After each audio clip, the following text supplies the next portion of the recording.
Today I want to talk to you about stress and the impact that stress has on your thyroid.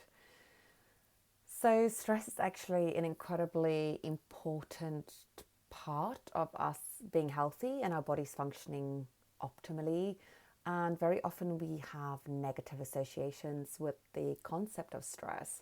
But actually, when we look at acute stress, which are short sort of bouts of stress, it can actually be incredibly beneficial for the body, which is why things like cold water immersions, like plunging in ice tubs and um, sort of intense breathing can actually and fasting, intermittent fasting and fasting can actually support the body in terms of helping it to reduce inflammation. The problem comes in when we have a lot of stress that's going on daily, and what's known as chronic stress.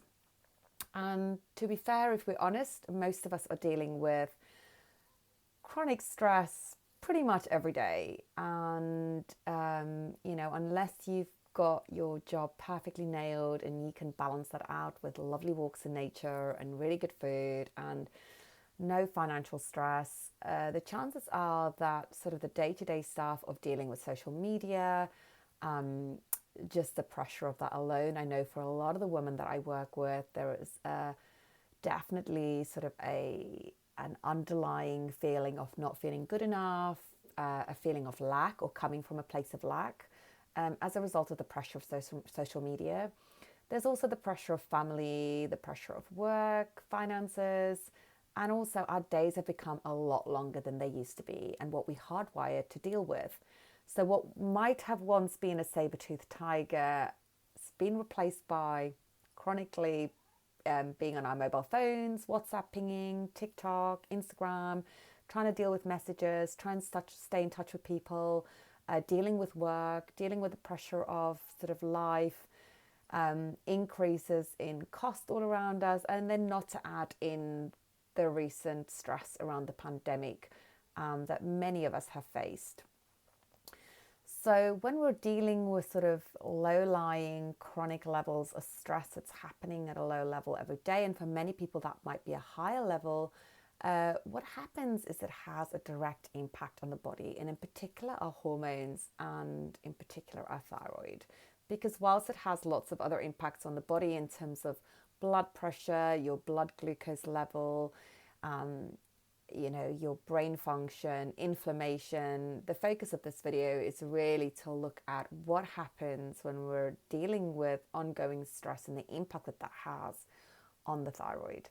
So when we think about the functions of the thyroid and how the thyroid function, how it works, it's very closely connected. Well, it's all kind of working along the Hpa axis. So the Hpa axis is basically our hypothalamus, pituitary, adrenal, and it's also the gonad axis. So it's kind of everything that the hormones move through.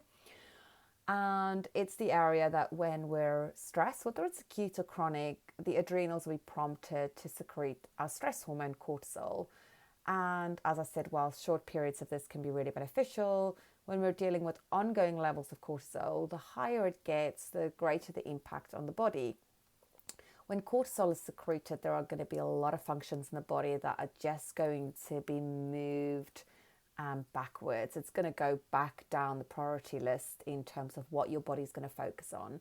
The key focus for your body when that signal of cortisol is secreted is that it has to focus on the key things in order to get away from the saber-toothed tiger. And obviously, the greater the level of cortisol, the greater the response to that. So we see an increase in heart rate, we see an increase in blood flow, blood glucose, because that glucose needs to get to the brain so you can make swift decisions to run away, needs to get to the muscles.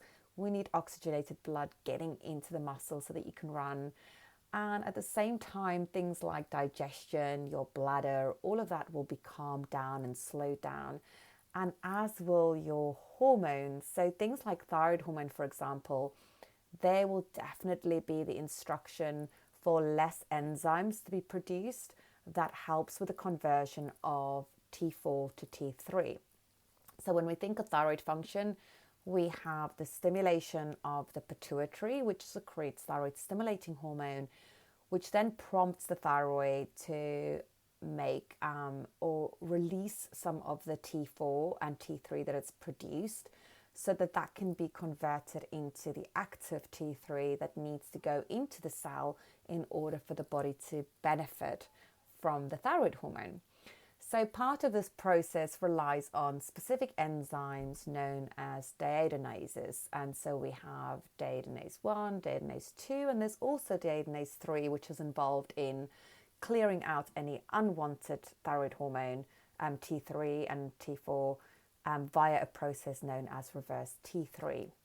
So when cortisol is secreted and released into the blood, what happens is the signal is there to tell the body, well, actually, we've got a bit of a problem here.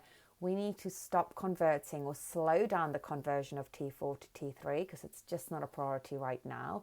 We need to make sure that the T3 in the cell is biologically active so that can get through into the mitochondria along with glucose so that the mitochondria, the energy of the cell, can function properly.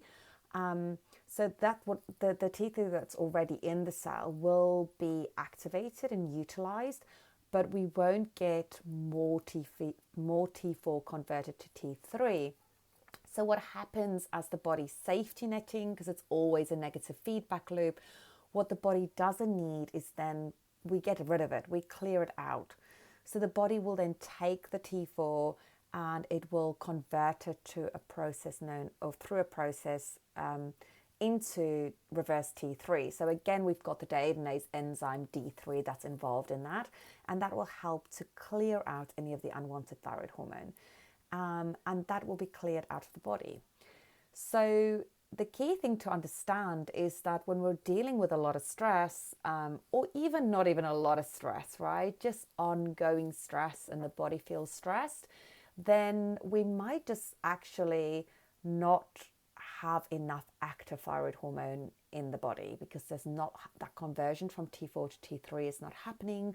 We're clearing out any of the unwanted hormone into reverse T3. And this is why it's really important that when we're looking at a thyroid panel, especially if someone is dealing with higher levels of stress, or one of the favorite things that I hear from my clients is, I just can't handle stress. Like my tolerance to stress is really low. I just don't feel like I can deal with the smallest amount of stress. For me, that speaks volumes because it means that that person is really kind of at their threshold, and we need to understand what's going on with the bigger picture. So this is why looking at thyroid stimulating hormone, T4, T3, and reverse T3 is incredibly important when we're looking at thyroid hormone in blood. And unfortunately, that can't be done via finger prick tests in the UK, as far as I'm aware, and so that has to be done via a venous blood draw. But I just think it's sometimes that we're not fully aware of the connection with reverse T3 and the importance of looking at this. The other thing I would like to add to this is that very often women on thyroid hormone and men on thyroid hormone, levothyroxine, are not feeling better. And this might be the result of high levels of cortisol. So actually, some of that T4 they're taking is actually being cleared out of the body because the body doesn't feel like it needs it, because it's not prioritizing that as important for that point. So I think the thing to understand sometimes is that stress can really have a significant impact on the thyroid. And if you are aware of the fact that you're dealing with sort of ongoing stress in your life and you feel like you're overwhelmed, or you just can't deal with everything, or everything feels too much for you, and you've got an underactive thyroid, then it's really important that you look at all the different markers and not just focusing on thyroid stimulating hormone and T4, because sometimes those markers can look fine, but actually when we start looking at the rest of it, we can see a completely different picture. And in many cases, actually looking at your adrenal stress profile can also be helpful. But I'll cover that in a future video. I definitely have written a blog post about that, so you can always go and check out my blog post about adrenal function and testing. And obviously, if you've got any questions, you can always reach out to me for a free breakthrough call where we can look at your current profile, what's going on, what tests you've done, and then also the next steps you need to take to get control of your thyroid and to get yourself back to feeling your best. I really hope that you've enjoyed this video, Please like it if you have, and give me a thumbs up, and subscribe to make sure that you get notified with any future videos that I post. Thanks for watching.